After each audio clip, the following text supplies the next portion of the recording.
नमस्कार, आप सभी का स्वागत है भारत एक्सप्रेस यूपी में और मैं हूं स्नेहा आपके साथ। लोकसभा चुनाव में आजमगढ़ सीट जीतने के लिए भारतीय जनता पार्टी और विपक्षी समाजवादी पार्टी ने अपनी अपनी गोटियां सेट करनी शुरू कर दी है।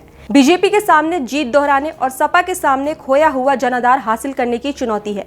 बीजेपी ने यहां से भोजपुरी कलाकार दिनेश लाल निरहुआ को एक बार फिर से उम्मीदवार बनाया है। वहीं इंडिया गठबंधन और बसपा ने अब तक अपने पत्ते नहीं खोले हैं। राजनीतिक जानकार कहते हैं कि इस बार आजमगढ़ सीट पर मुकाबला कड़ा होने वाला है। सपा ने बीजेपी की घेरेबंदी के लिए बसपा के पिछले उम्मीदवार गुड्डू जमाली को अपने पाले में लाकर लड़ाई आसान कर ली है।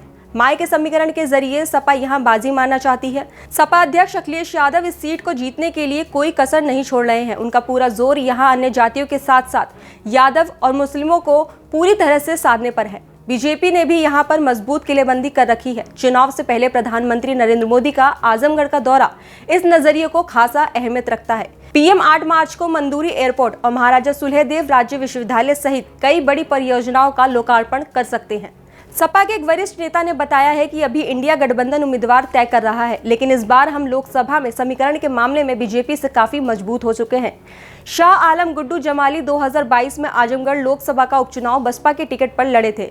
उन्हें कुल 2,66,000 वोट मिले थे। ये चुनाव सपा प्रत्याशी धर्मेंद्र यादव बीजेपी के दिनेश यादव निरहुआ से मामूली मतों से हार गए थे। तभी से सपा नेतृत्व की नजर गुड्डू जमाली पर थी।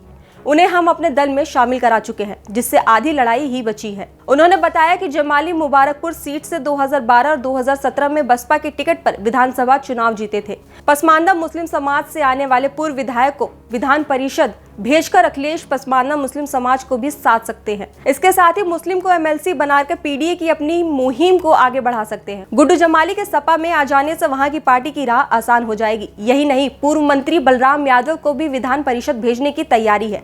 पिछले साल के विधानसभा चुनाव में सपा आजमगढ़ में सारी सीटें जीत गई थी, लेकिन उसके बाद हुए उपचुनाव में बीजेपी ने सपा को उसी के गढ़ में शिकस्त दी थी।